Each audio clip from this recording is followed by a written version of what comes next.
আমার মনে হয় মাছ গুছুর থেকে ভর্তা হইলে দুগুলো ভাত পেট বইরা হাওন যা এর লেগে যে ভর্তা বানাইব।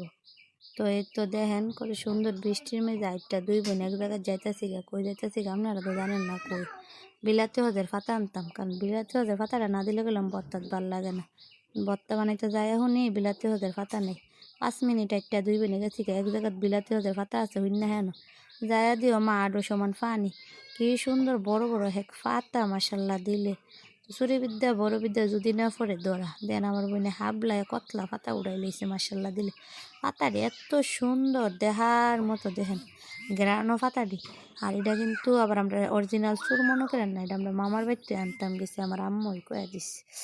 তো এই আয়া দিয়ে আমার মা মরিচ শুটকি আর পেঁয়াজ বাইটটা লাইছে তাড়াতাড়ি করে না পাতা দিছে। আম্মা নুনু ভর্তার দেও নাইলে গ্যারান লাগতো না, ভর্তাটা মজা লাগতো না। আর আমার আম্মার ভর্তা কিন্তু অনেক মজা মাসাল্লাহ। সবাই রাতে সব জিনিস মজা না, আমার আম্মার ভর্তা যে হাইছে হ্যাঁ মনে রাখ। তো এই তো তাড়াতাড়ি করে ভর্তা বানাই দিয়েছে, তো গিয়া দুগলা ভাত ফেট বইরা হাইছি তৃপ্তি করে। কার কার ভর্তা পছন্দ কমেন্টে করলাম জানাইবেন। আমরা সব সময় কাটালের বেশি লেগে শুটকি দিয়ে ভর্তা বানা, এর লাগে ভর্তাটা তো মজা।